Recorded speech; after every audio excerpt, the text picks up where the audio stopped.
Okay, so this is chapter 4. Konti lang.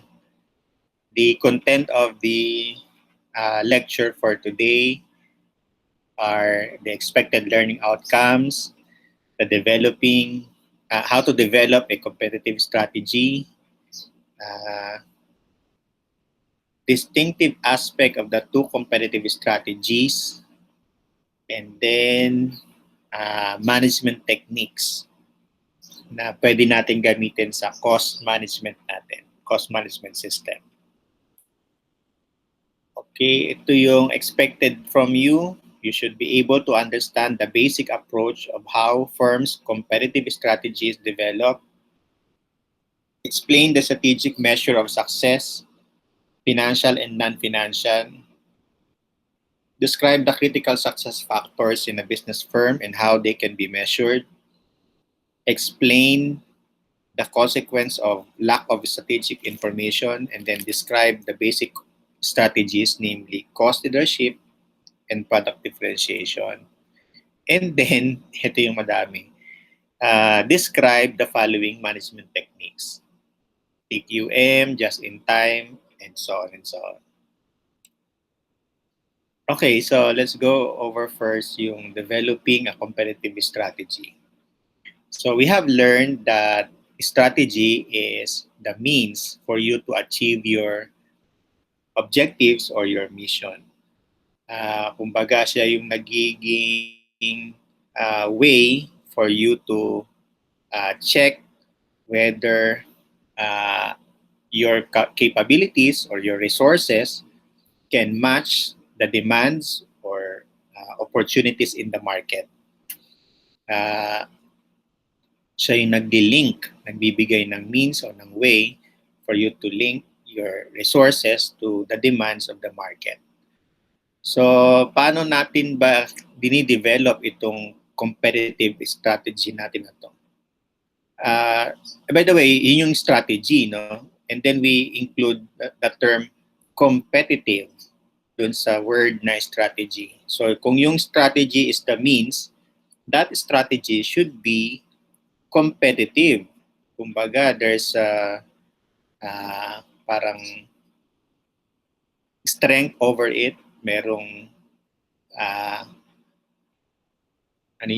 may force on that strategy for you to win something, for you to gain something para ma-achieve mo yung goals mo, yung objectives mo. So it should be not just simple strategy but a competitive strategy. So paano natin yan madi-develop? Una daw, we have to ask ourselves or answer this question: who are our most important customers? Because after knowing who are our most important customers, you will understand what kind of product are you going to provide them or to sell to them. Kasi kung hindi mo naman naiintindihan yung situation ng mga customers mo, how can you determine what kind of product are you going to sell or provide them? Kasi there are only two kinds of, two basic competitive strategy. And that is to provide low cost but quality goods or services, or provide a product that is different from other alternatives regardless of the cost. Okay, ano yung pinagkaiba ng dalawa na yun? Yung isa, yung cost leadership, the focus is more on the price or yung cost ng product natin. We intend to provide or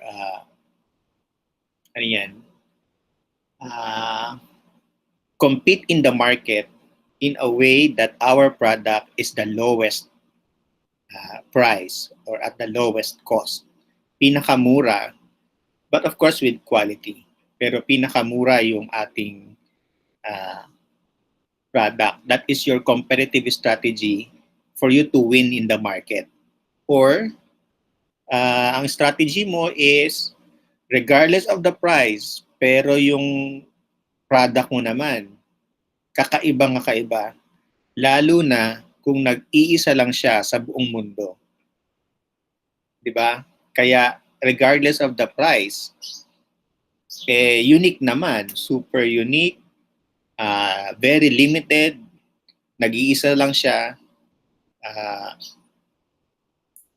meticulously made, that is product differentiation. So you win the market by being different from other alternatives. So choosing between the two, you have to first understand or know your customers. Sino ba yung mga customers natin? Kasi if we choose as cost leadership, mura nga, pero hindi yun yung hanap nila. They have the capacity to pay more than the cost that we offer. I mean, kaya naman nila eh. Or if you determine that your market is an average, meaning most of the customers prefer to buy products at the lowest cost, yan, the cost leadership ang applicable doon. Kasi you were able to identify na yung yung market naman natin is ang hinahanap yung mga mura, mga masses talaga sila, mga average earners. So, sila yung mga market natin. Or kung ma-identify mo na ang market mo is yung hindi tumitingin ng presyo, ang hinahanap ay yung quality, yung functionality, then your strategy should be product differentiation. Kaya nakadepende ngayon yung sagot mo sa tanong na to dun sa strategy na gagawin mo. Who are our most important customers? And then how sensitive are they to the purchase price, to the quality and services? So I have just what I have mentioned. Kung ang customers natin, pag medyo tumasa ng konti yung price, nagsishift na to other alternatives, medyo ang gusto nila mura. So ang strategy mo, cost leader ka. Pero kung yung mga customer natin, hindi masyadong tumitingin sa presyo, ang tinitingnan nila is yung functionality, yung makakapagbigay sa kanilang ng satisfaction, then you go to product differentiation. Okay, so that's how important for you to answer this question. How sensitive are they in terms of price, in terms of quality and services? Who are out most, who are our most important suppliers? Who are our most important suppliers? Because if you chooses to become a product, if you chooses to have a strategy na product differentiation, it is very important for you to have suppliers na makakapag-provide ng needs mo with high quality, on-time delivery, meron kayong good credit terms. Kasi kung hindi mo ma-provide yung iniisip mong strategy na product differentiation, wala kang magiging good quality output kung wala kang good quality inputs. So, it's important for you to determine your supplier. Or, if you chooses to do cost leadership, it is still important for you to know your suppliers. Baka mahal yung kanyang supply o yung raw materials na gagamitin mo. How can you do your cost leadership? Mahal yung raw materials mo. So you need to know who are our most important suppliers so that we can decide anong competitive strategy ang gagamitin natin. And then what substitute product exists in the market? and how do they differ from our product in terms of price and quality. So check the market also bago ka mag-decide which competitive strategy you will use. Baka merong mga existing same products as yours, tapos mura lang sila, and then you chooses to be, you chooses product differentiation as your strategy, talo ka kasi mura lang yung kanila, the same product, the same functionality. Iniisip mo pa rin na product differentiation. Or nakita mo more on quality ang hinahanap sa market, yun ang mga nag-i-exist. So, pwede kang mag-cost leadership para the same quality pero mas mura yun sa'yo. So, you check the market also. And then, is the industry demand growing or shrinking? Meron bang opportunity? Sa bilis ng technology ngayon, sa bilis ng changes sa society, yung opportunity madaling magbago din. It's maya-maya in demand, maya-maya wala na. So, mabilis magbago. Kaya you check the industry. Is there any opportunity for growth? Or na-reach na yung growth at pababa na siya. Pawala na yung uso. Kaya you check the industry also. And then, if there is an overcapacity, kasi pag sobra-sobra naman na, wala nang room for growth.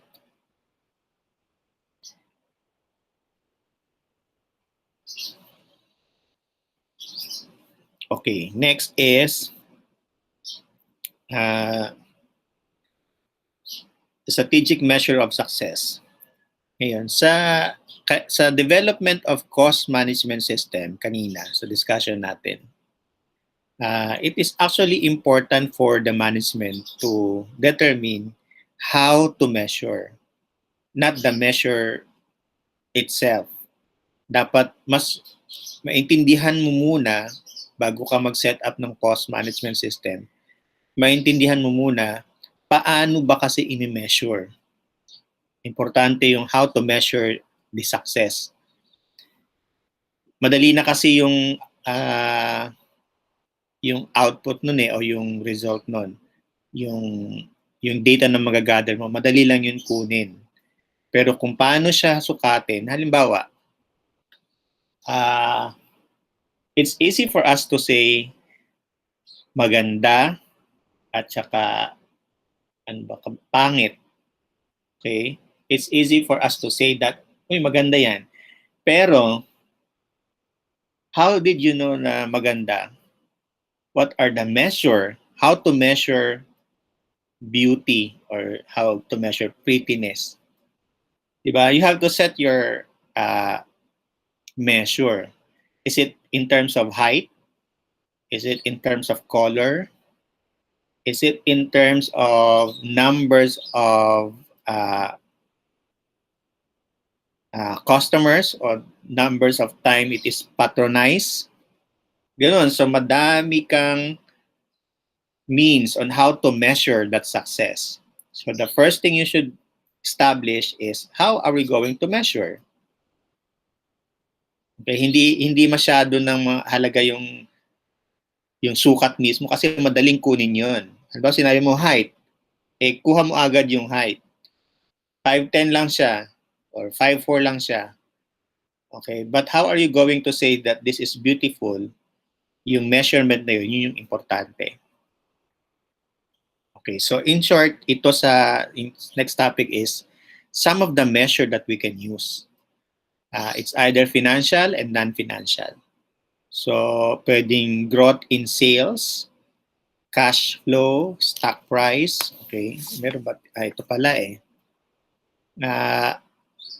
sige, bago tayo dun sa details, maybe ito, lang siya, overview. Say, for example, growth in sales and earnings. How can you say that our company is growing? Do you check Last year, our sales for the entire year is 10 million. This year, ang ating sales is 15 million. So our sales is growing. So, kumbaga, there's a signal on this. I mean, this is a signal that there is something going on. Lumalaki tayo. We are increasing. For earnings, pero mababaw tong mababaw siyang analysis kasi again, yung sales natin, dalawa yung factor niyan, quantity and price. So baka naman tumaas lang yung price mo kaya nag-increase yung total sales mo. So medyo mababaw pa yon. Growth in sales and growth in earnings. Even cash flows, mas marami yung collections today or yung cash inflow, positive tayo. And then that positive cash inflow, when compared to previous years, there's an increase. So this is a good measure also. But again, that is shallow. There are other factors inside that increase in cash inflows. Stock price. Okay, we understand that whenever there's an increase in stock price, that is because of good performance of that company. Again, ang nag-dictate niyan is the market. If the company is performing well, lumalaki yung income nila, they are earning triple times or 4 times than before, or nagbibigay sila ng mga dividends and other factors that make the company grow or looks good, nag-i-increase yung price niya. So isang indicator yan ng pwede siyang gawing measure ng success. Is there an increase in our stock price? Therefore, if there's an increase, this is a signal that we are growing, that we are successful, that we are achieving our goals. Okay? Other strategic measures such na non-financial such as market share, hindi presyo kung hindi ilan ang na-saturate natin sa market, ilan ang buyers natin, ilan ang customers natin. If the buying population is say 10 million, ilan dyan yung na bumili na sa atin, tumangkilik sa atin, say 9 million. So kuha mo yung market share, majority of the market share. So hindi yan amount, pero pwedeng gamiting pang measure of success. Product quality, again, you just have to establish the criteria. Survey lang. Ano nga uli ang mga phone nyo? Anong phone mo, Joshua? Vivo, sir. Vivo. Ikaw, Clemente? Huawei po. Huawei. Michelle, sa'yo ano? Samsung, sir. Samsung. Mark? Francisco? Cherry Mobile, sir. Cherry. Marcos? Opo po. Ano ba yan? Walang nag-common. Iba tayong, ako Apple. Ay, sir, may Samsung po ako. Ayun. Kasi may Samsung na din po ako. Walang nag-common eh. Samsung na ba, sir? Kunyari Samsung. Oh. Mas marami yung Samsung because of good quality. Kunyari lang. So, that is one good measure also. You check your standing dun sa comparative between different products. And then customer satisfaction, pwede rin tong measure. Di ba? Whenever we go, I don't know, nakakapag-dine-in pa ba kayo sa mga restaurant? You know, before, sa mga hindi na ba? Sa mga Chinese restaurant, bago ka makaalis, may survey pa yan eh. Opo, yung how well yung service nila. Yes. I think sa Pizza Hut, meron yan, or kung saan man. Customer satisfaction. Sa, ano ba itong mga example? Sa NLEX. Sa NLEX, meron din yan. Saan ba ako nakakita yung, hindi ko na matandaan eh. Basta pagdating sa cashier, sa 7-Eleven yata, merong dalawang symbol. Alphamart. Alphamart yun, sir. Alphamart ba yun? Yung may dalawang Oo, yung may like smile. at dislike. Yes, yun. Yun po, Alphamart yun, sir.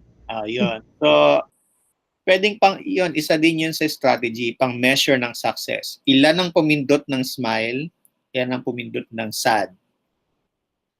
Ganyan na nga, natutuwa nga ako kasi kaninang umaga, kanina lang pala yun. I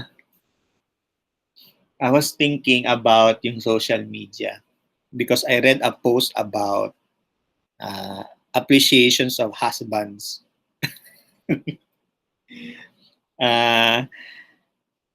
Napaka, ang tawag dito, napaka-intelligent nung pagkakagawa ng what's on your mind. Before, nang wala pang Facebook, whatever is in your mind cannot be read, cannot be seen by anyone because it's in your mind. Pero ngayon, whatever you post is what is in your mind. That's the assumption. Kaya, we have to be careful of what we post because kung ano yung naka-post doon actually is an answer of what is in your mind. And then, when you react, say, hinart mo, nakakatuwa sabihin nung naka-receive, wow, hinart niya, may feeling siya, and ang dami ng interpretation. When in fact, hinart lang naman. Di ba? Nag-react lang naman ng heart. But to them, there's a meaning of the heart symbol. Merong meaning yung sad symbol or smiley symbol. And that is how the society is changing right now. Dati wala niyan eh. If you want to make a girl happy or appreciate you as a suitor, you have to give her a flower, or you have to visit her. Kita mo yung effort. Pero ngayon, doon siya kikiligin. Pero ngayon, makita lang niya yung heart reaction, kinikilig na siya. Kaya pati yung feelings ngayon, digital na. Because it creates symbol of how do we feel how do we feel towards something sa mga post na yun. Pati yung post nga it tells what's on your mind, but actually it's not what is only in your mind. It's just that maybe you share something, mga ganun. So it's very important na naiintindihan niyo yung quality ng product na binibigay ninyo sa client, sa customers ninyo, because that's one measure of success and customer satisfaction. Okay, growth opportunities also is a good measure, whether you have the capacity to expand, build more branches. Yan is a good measure also of success. And whether financial or non-financial, ang tawag natin dyan ay critical success factors or CSF. So ito mga specific ng measure ng success. Sales, profitability, liquidity, market value. Okay. Kaya nyo nang i-analyze to. Say, pili na lang tayo ng isa dito. Pili kayo, sales, profitability, liquidity. Or, naintindihan nyo ba itong mga ito? Yung mga terms na ito?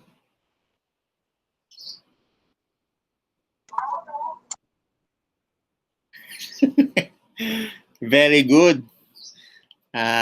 Okay, sige. Itong sales, level of sales.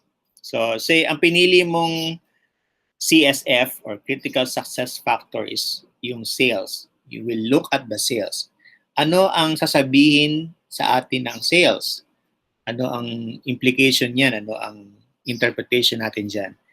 Level of sales in critical product groups, say, you have different products, tapos, halimbawa A, B, and C, and then the sales for C is consistent na 10,000, 10,000, every year na lang 10,000. For group B or product B, ang trend niya is increasing from 10 to 15 to 20. It seems like there is an opportunity or potentials for product B.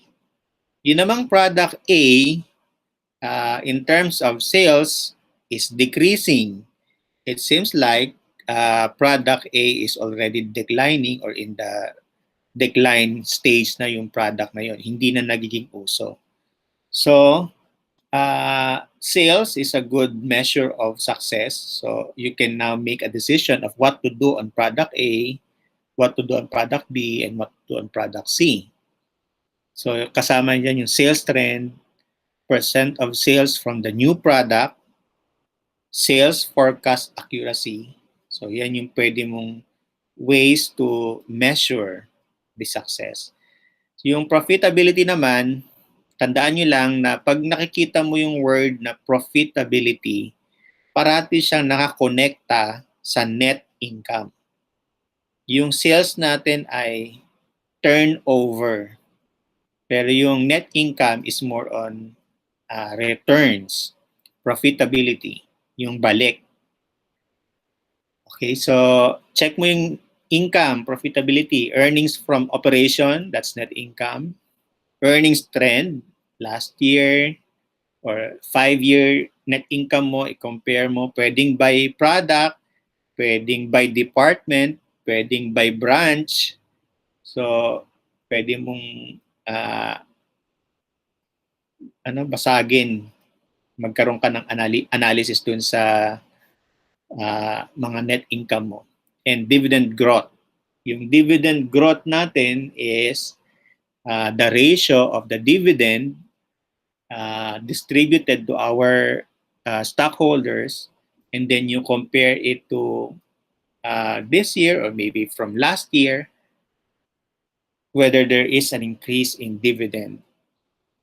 Kasi, di ba, yung investors natin, mga stockholders na yan, they provided us their investment. Of course, ang thinking nila, there must be a return on their investment. So, kung last year we provided them 10 pesos per share dividend, this year we were able to distribute, say, 12 pesos per share, o then merong dividend growth, nag-grow yung dividend nila sa atin.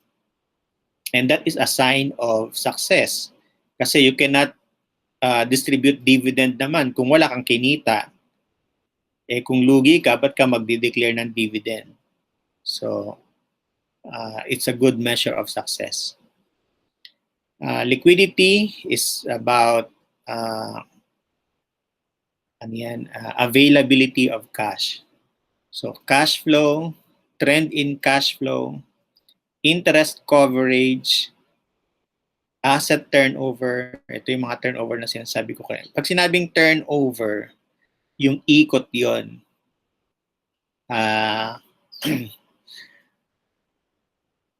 Hindi ko alam, sabay ko compare.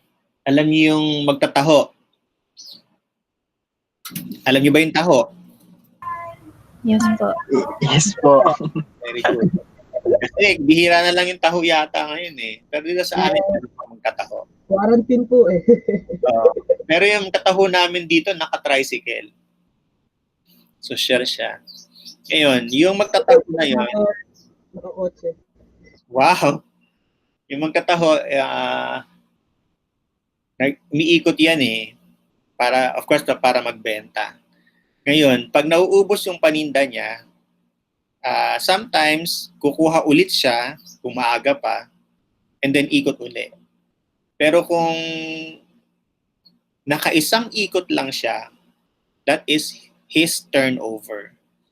Kung nakadalawang ikot siya, di ba mas maganda yon, nakadalawang ikot. Kasi ibig sabihin maraming bumibili.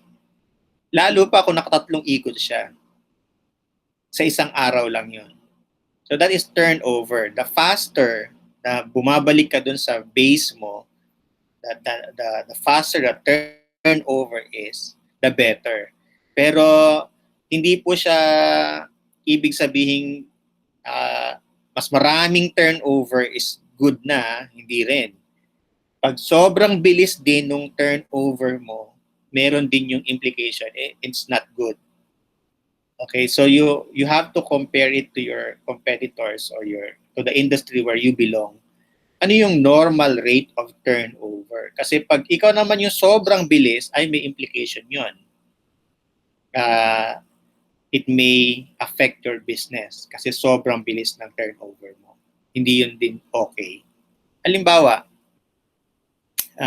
yung employee turnover, palit ng empleyado, hindi, something is wrong with your company.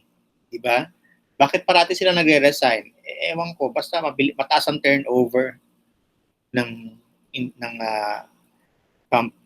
employees namin. So, hindi sobrang bilis, tamang turnover. And okay, so yun yung nature ng turnover, ha. Ngayon, anong tawag doon? Interpretation nun, anong implication nun dun sa liquidity natin? Again, liquidity is availability of cash. So kung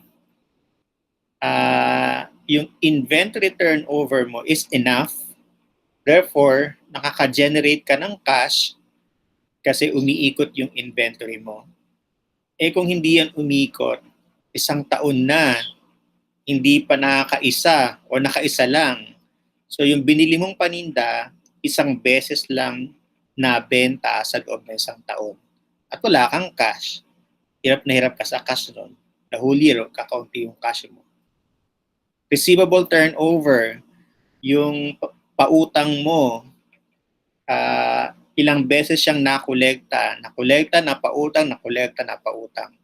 Kung isang beses lang yan, ibig sabihin, pinautang mo, and then nakolekta mo, yun lang, isang beses lang yun. So, gipit na gipit ka nun sa cash kasi wala kang available cash nun. Pag sobrang bilis naman ng turnover ng receivables mo, ibig sabihin, pinautang mo, kinolekta mo, mabilis siya, hindi rin okay yon. Kasi pag pautang mo sa client mo, maya-maya sinisingil mo na siya kasi gusto mong makakolekta. Medyo stricto yung receivable management mo.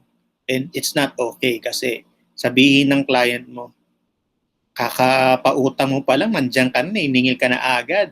Buti pa sa iba, 60 days bago maningil. Ikaw, day 1 pa lang sinisingil mo na kasi sa taas ng turnover na gusto mo. So, hindi rin okay. Kaya sabi ko nga, hindi sobrang bilis, hindi rin naman sobrang bagal.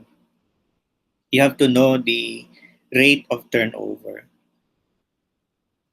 Okay, and then share price ng market ng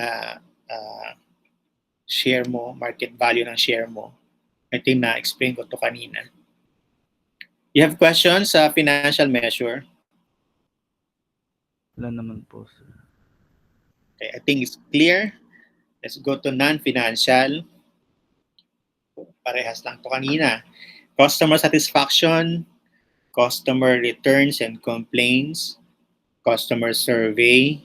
So kung marami kang file na complaint, something is wrong with your product. So it's a measure of success also. Kung konti lang yung complaint, edi good.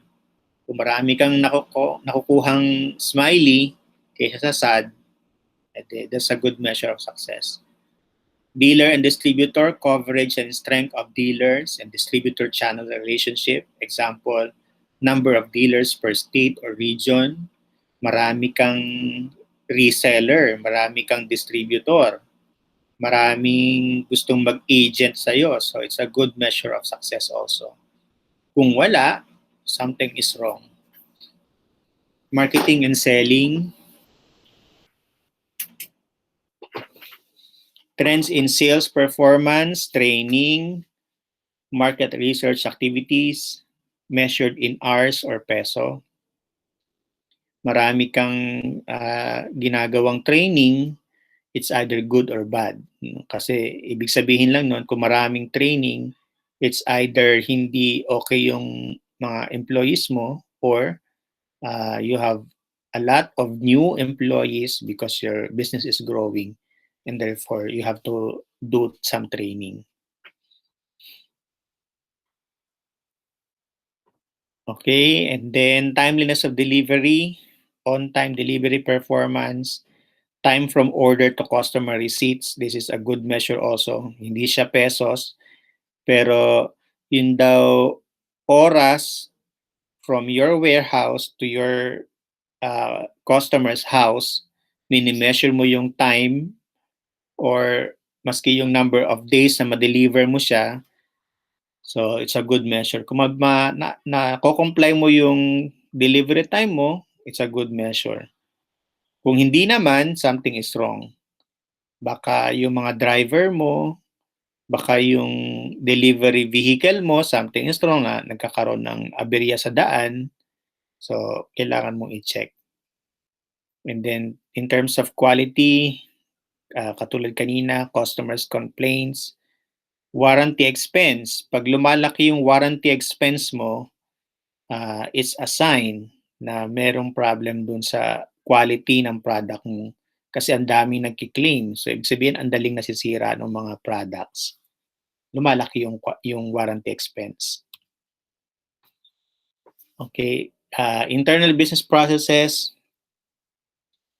Pwede rin tayong humanap dito ng means to measure our success, such as number of defects, number of returns,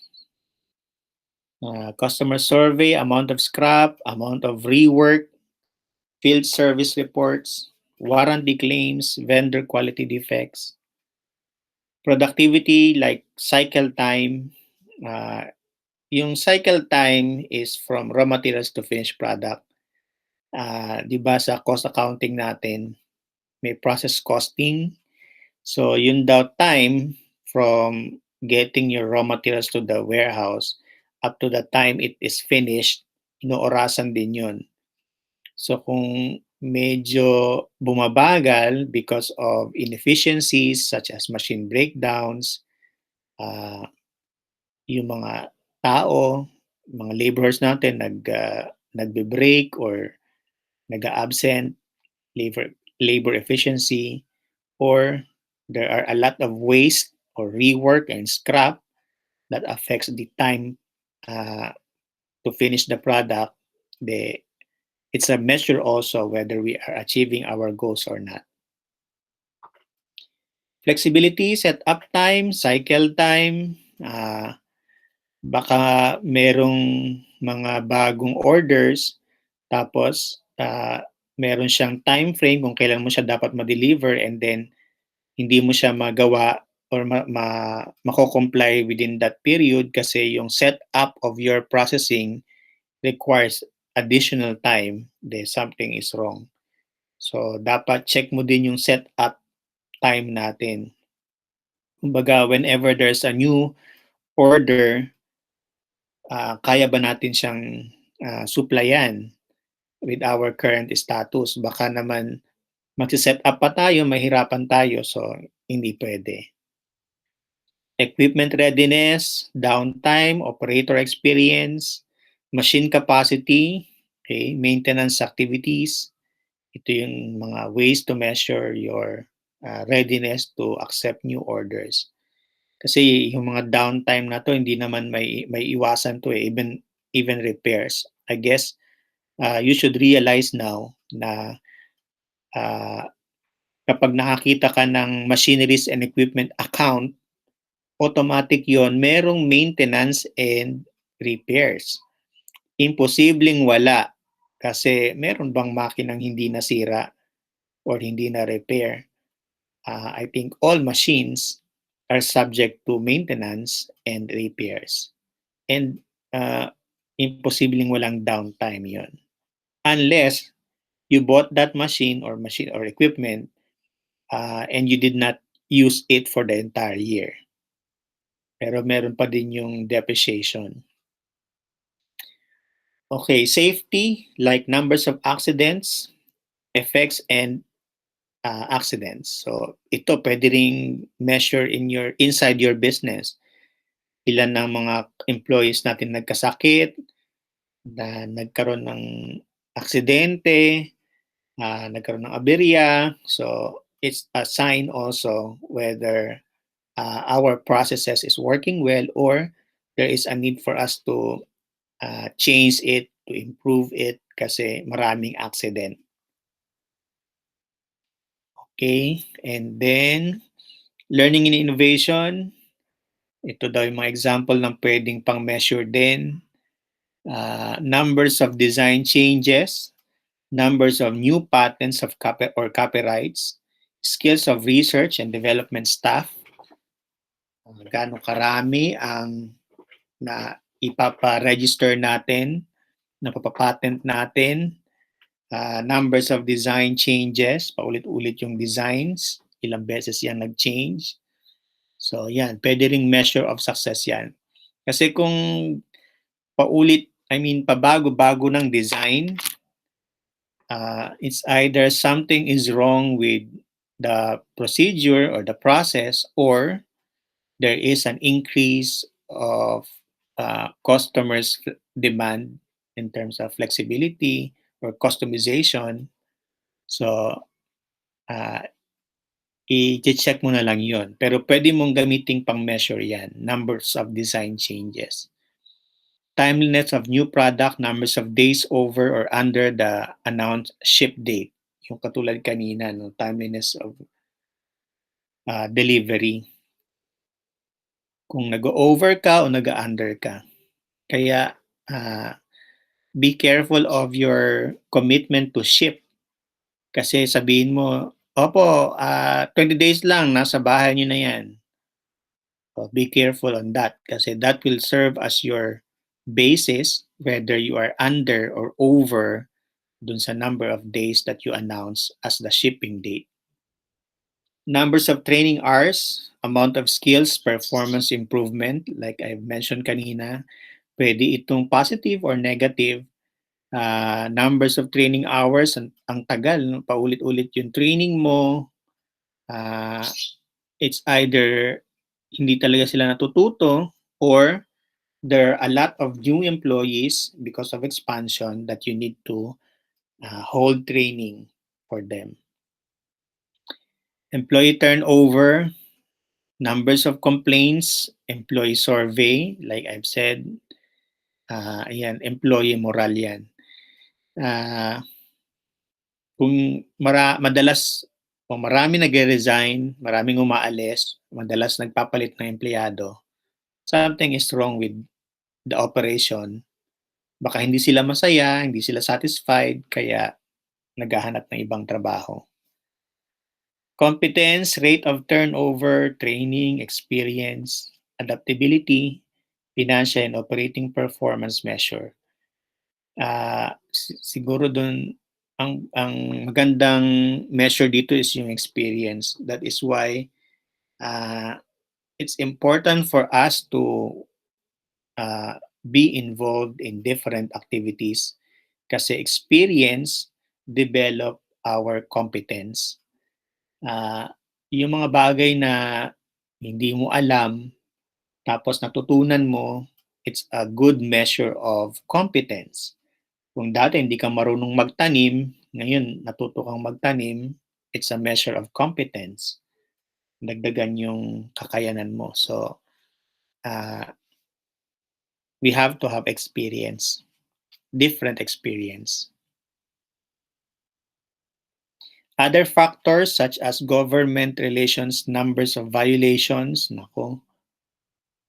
it's a good measure also. Kung madalas kang makareceive ng notice from government agencies na you have violations, yeah, something is wrong. Community service activities, it's a good measure also of your corporate social responsibilities. Yung numbers of extension projects mo, outreach projects mo, it's a measure of success also.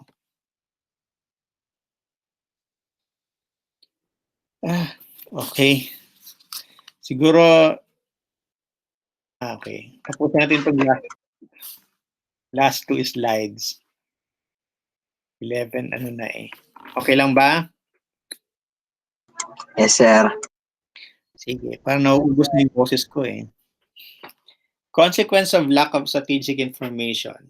Paano pagka daw wala tayo nitong mga measurement na to, strategic information na to? So, ang mangyayari, your decision making is based on your intuition. Wala kang hard facts or basis or foundation of your decision. Puro gut feel lang, intuition lang. Diyan magaling yung mga girls eh. They base their opinion or they base their decision on intuition. Tama ba, Michelle? Sir, Sabihin niya, ay nako, kung sino-sino mga tinetext mo, kala mo naman nakita yung cellphone. Feeling ko, ang dami mong tinetext. Feeling, Grabe, sir. diba? Sir, si Joshua po ang interview niyo, sir. Si Joshua po ang may girlfriend. Joshua, Joshua po ang may girlfriend. Ako, pakasama mo, Ronel. Sabi ko, ikaw lang may girlfriend sa atin dito. ano yung experience mo, Ronel? Ronel, Joshua, ganun ba? Magaling Hindi ba na. na babae sa intuition? Hindi. Hindi po. Sa Ay. case ko po, hindi. Di ko lang po alam sa mga babae ni Ronel, sir. grabe sa mga babae. Yung huli kong count, 5 po ata. Hindi ko sure. Fake news. So I think pinakamagaling na CPA babae. Magaling mag-imbestiga. Opo, kaya nga po ang daming babae ni Ronel. Fake news. Okay, so yun. Kung wala kang basis, your decision is based on your, kung wala yung mga measurement na sinabi natin, your decision will be based on your intuition. Lack of clarity about directions and goals, hindi mo alam kung ano ba tayo, pa cost leadership o pa product differentiation. Hindi mo alam kung saan papunta. Kasi wala kang basis eh. Hindi mo na-measure yung customer satisfaction, hindi mo na-measure yung mga productivity na yan, o mga turnover na yan. Kaya hindi mo alam yung direction kung saan tayo papunta. Lack of clear and favorable perceptions of the firm by customer and supplier. Ito pa isa. Ang hirap kaya sa pakiramdam ng hindi mo alam kung masaya siya o hindi. Di ba? Tama ba yun, Joshua? Walang confirmation. Opo. Di ba? Parang binigay mo na ang lahat. Good product, good quality, and then NR. Ang hirap i-assess whether na-satisfy or hindi. So, it is better to hear negative reaction. At least, maintindihan mo, ay, something is wrong. Rather than totally NR. Kaya nakalagay dito, lack of clear and favorable perception. Hindi niya sinabing okay, hindi niya sinabing maganda, or walang reaction, walang favorable response. Mas mahirap yon. So it's better to hear comments, suggestions, rather than to hear nothing at all. Kasi yun yung way to confirm whether we are producing good products or not. Incorrect investment decision, choosing products, markets, or manufacturing process inconsistent with the strategic goals. So without any basis, baka magkaroon ka ng incorrect decisions in terms of investment. Lagay ka ng lagay dun sa product A, hindi mo alam yung product A is declining or nasa decline phase na o pa-phase out na siya. So nagkamali ka dun ng decision because you lack information. Inability to effectively benchmark competitors, resulting in lack of knowledge about more effective competitive strategies. Yan, ini-ignore mo naman yung mga nasa paligid mo, yung mga kasama mo sa industry, hindi ka nagtatanong-tanong, wala kang benchmarking na ginagawa, so ang tendency niyan, magkakamali ka ng decision. Failure to identify most profitable product, customers, and markets. So I think that is clear. Magkakamali ka ng pagpili ng product. Okay. Competitive strategies. Comparison na lang ito ng cost leadership versus differentiation. So, yung cost leadership, mababa yung presyo natin against alternatives, pero good quality naman. Ang target daw nito is broad across sections of the market. Kasi dahil mura ang intention mo, ang strategy mo, sakop mo yung mas maraming customer kasi mas na-afford nila. So meron silang capacity to buy your product. Pero kung nag-differentiation ka, yung market mo medyo focused kasi alam mo na hindi lahat makakabili ng product mo. Very selected lang yung market mo. So medyo focused ka sino yung mga market na yun. Unlike yung cost leadership, kahit sino kasi pwedeng maka-afford. So itong sa differentiation, dapat alam mo sino nga ba yung mga mahilig dun sa product na yun or medyo brand conscious, kaya medyo focused yung market na ng product differentiation. Basis of competitive strategy, obvious naman ito. Kapag cost leader ka, the lowest cost in the industry. Pag product differentiation ka, the uniqueness of the product. So yan yung competitive advantage mo. Product line, limited lang kapag cost leadership. Bakit limited? Again, pagka dinamihan mo yan, hindi mo makokontrol yung pagbaba ng cost. Mahihirapan kang magbaba ng cost kasi maraming variation. Kaya ang tendency kapag cost leader, very limited yung product line mo o yung selection ng products mo. Hindi katulad ng differentiation, product differentiation. Kahit dumami yung klase ng o yung variety ng product mo, okay lang kasi that makes it unique to each product. Kaya nga, kung nag-iisa lang yan sa mundo, mahal yung product mo, tapos marami ka pang ginagawang iba't iba, very high yung variability ng product mo. Okay, very wide variety. Kasi nga, ang strategy mo is product differentiation. And then the emphasis on cost leadership is the lowest possible cost, but of course with high quality. But for product differentiation, the emphasis is more on innovation, uniqueness of your product. Market emphasis, low price. Sa differentiation is premium price. Siyempre, pwede kang mag-dictate ng higher price kapag differentiation. Okay, I think hanggang dun lang muna. Mapuputol pala tong chapter 4.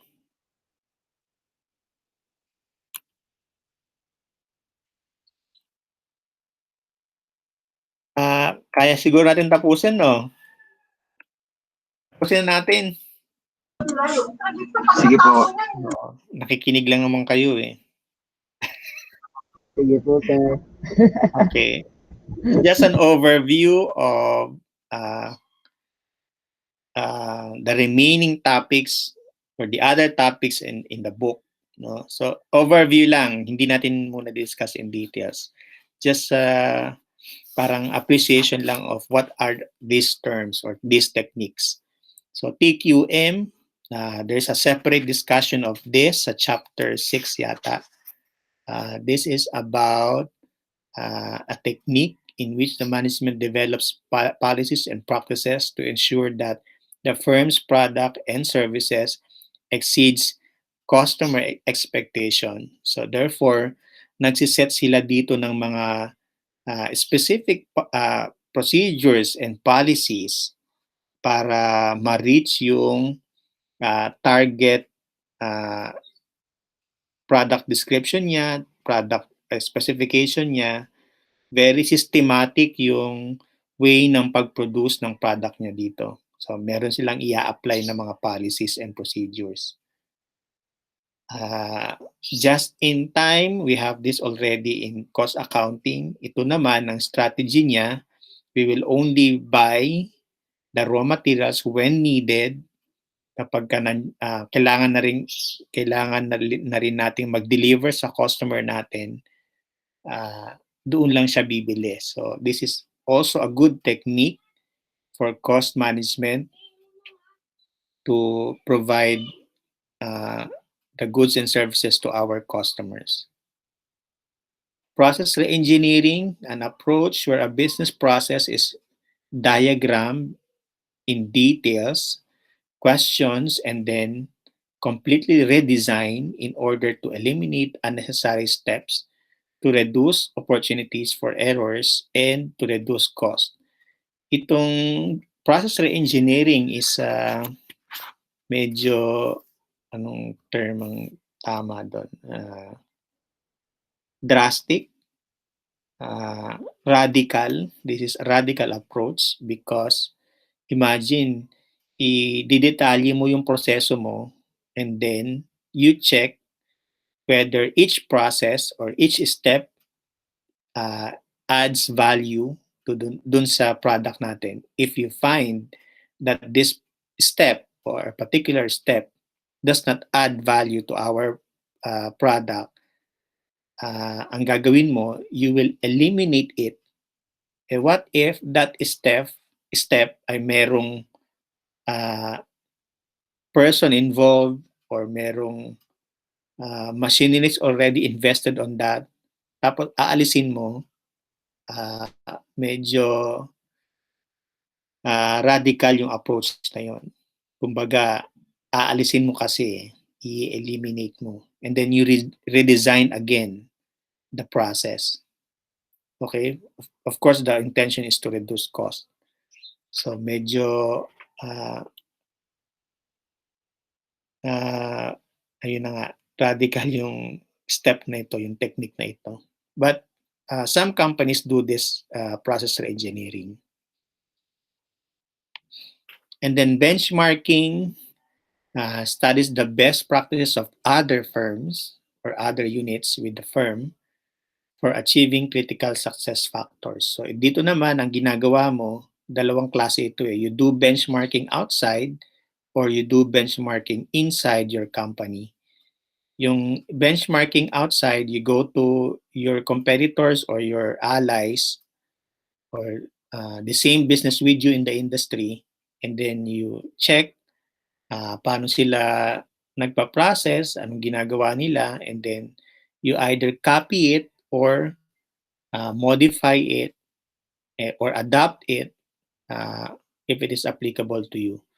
Or pwede kang mag-benchmarking within. If you have different departments and each department, they have their own processes and procedure. And then dun sa isang department mo, mas mabilis sila, mas accurate yung mga output nila. So maybe you can benchmark on that and ask them paano nyo ba ginagawa so you can apply it to other department also.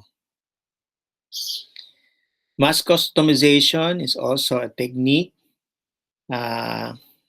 in which the marketing and production process are designed to handle the increased variety that results from delivering customized products and services to customers. Ah, ito yung kabaliktaran ng mass-produced. Ito ay mass customization, meaning gaano tayo ka-flexible to accept customized products and services. Okay, hindi yung mass production kasi pare-parehas lang naman ang itsura yun eh.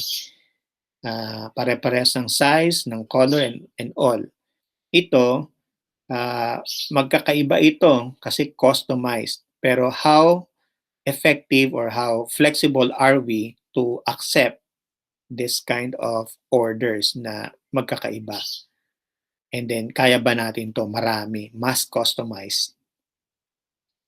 Okay, and then, balance scorecard consists of an integrated system of performance measure that are derived from the support the company's strategy in 4 areas: financial, customer satisfaction, internal business process, and innovation learning. This is a management tools for you to assess your entire organization. I think we have a separate discussion on this, chapter 7. Hindi lang siya financial report.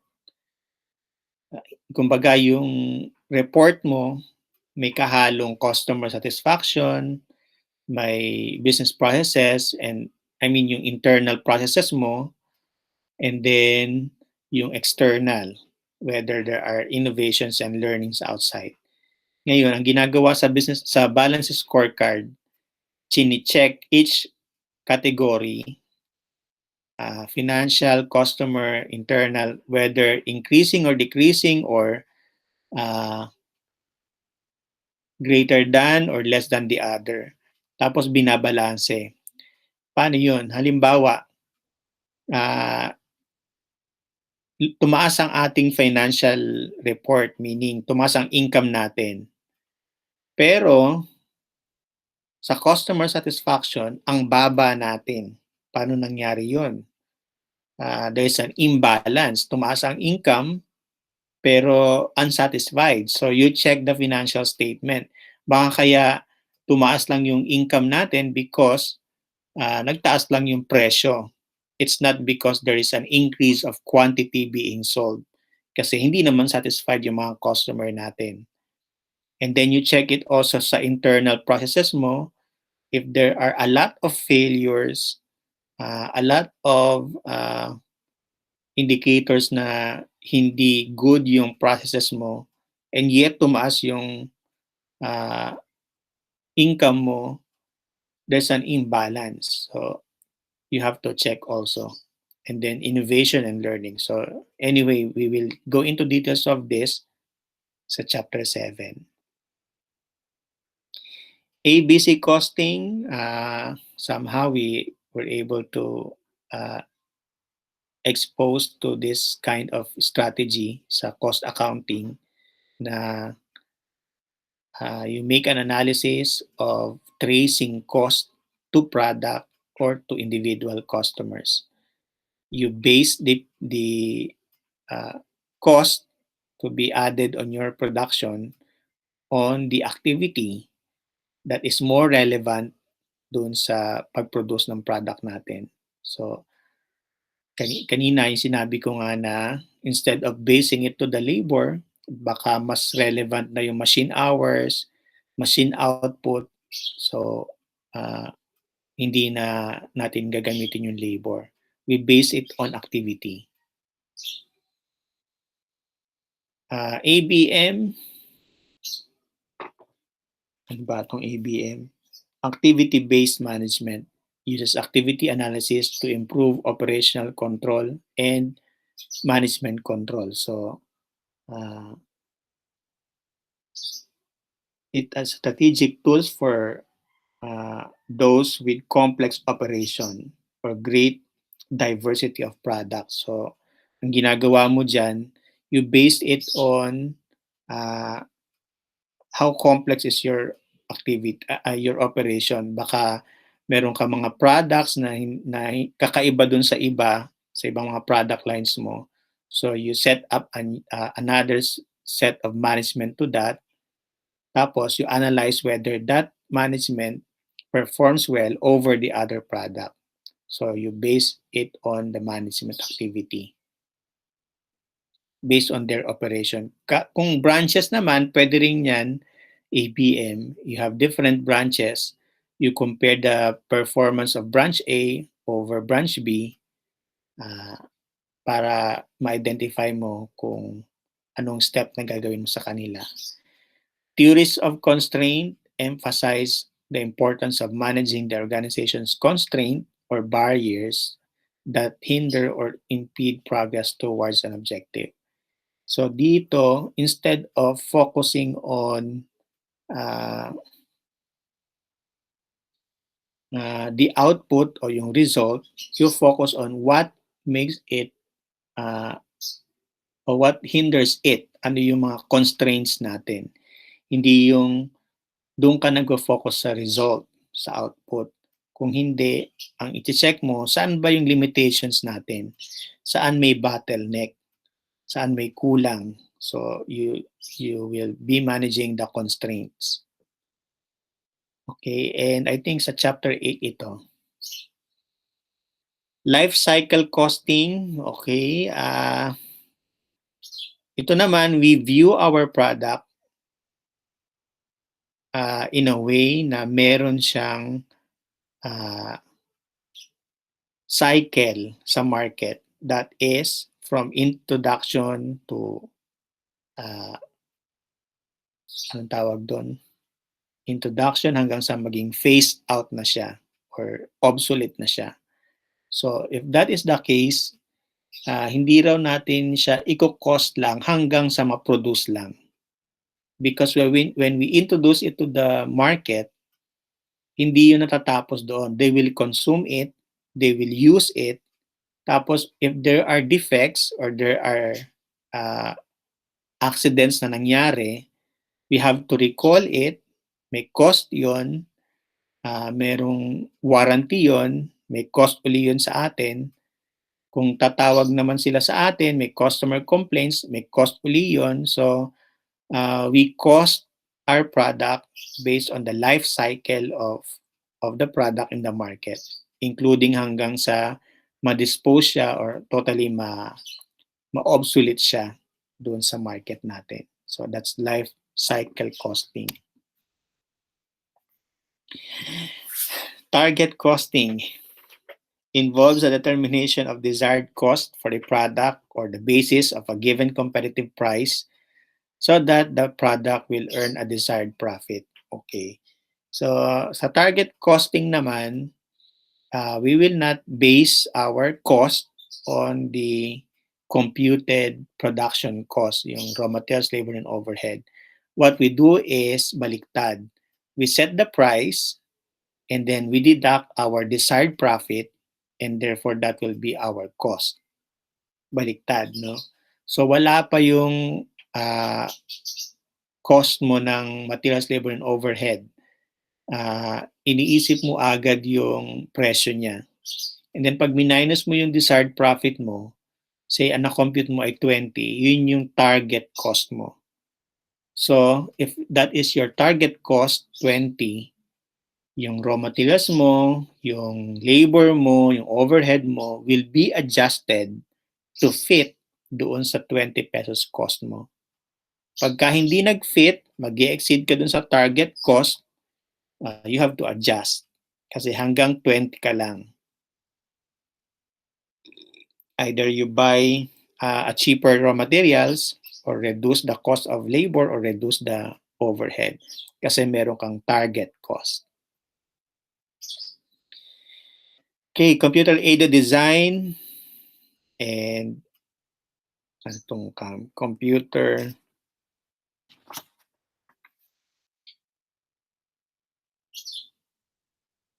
manufacturing. Computer-aided design and computer-aided manufacturing.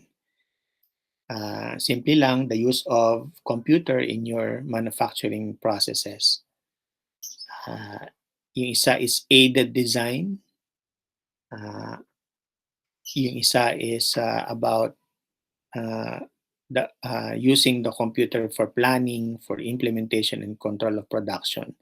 Kumbaga,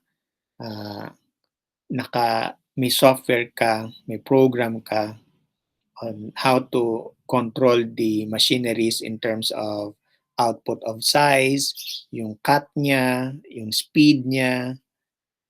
Okay. And then automation, FMS, CIM, napapagod na ako. FMS is a computerized network of automated equipment that produces one or more group of parts or variation of a product in a flexible manner. FMS is flexible manufacturing system. It's a technique also for the production area na you use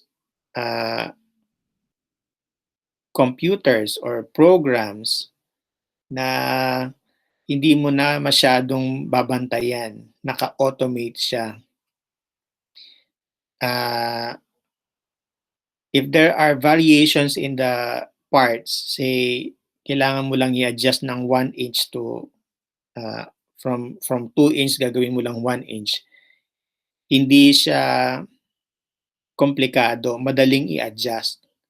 So there's an automation kasi kung minsan yung mga machineries kapag ka hindi yan flexible, if the output is only 2 inches, you have to buy a new machine na nagpo-produce naman ng 1 inches lang.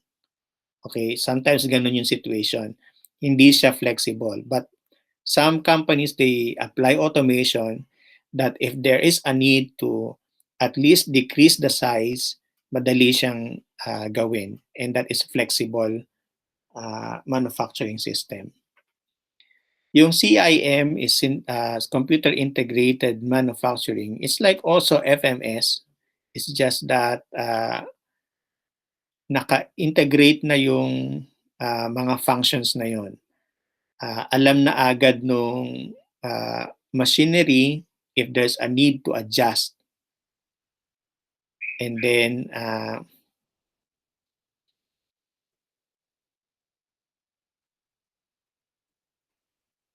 even the hours to be worked on, alam na rin ng computer na yon. Alam na rin ng system na yon.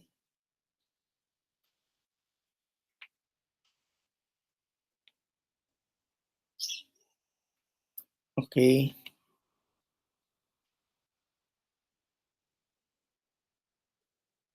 E-commerce.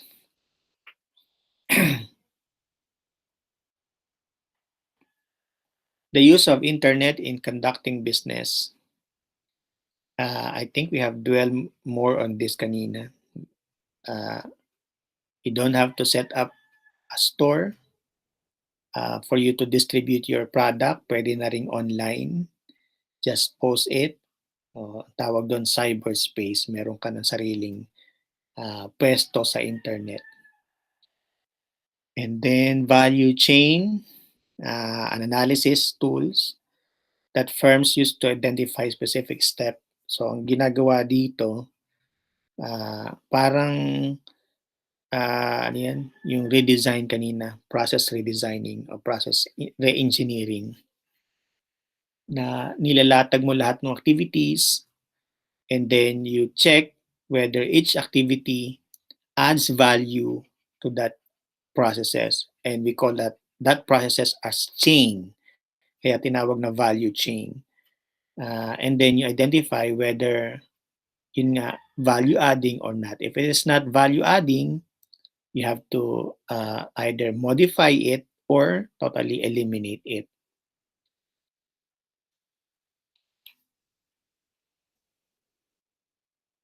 Oops.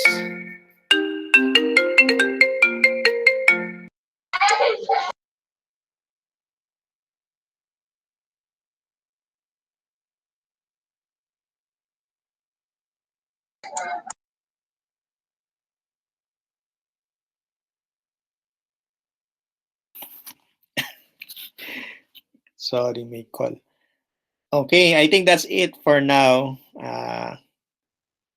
I'll be posting the recording so you can review it again. Okay, sir. Ito po. Dahil lang, stop ko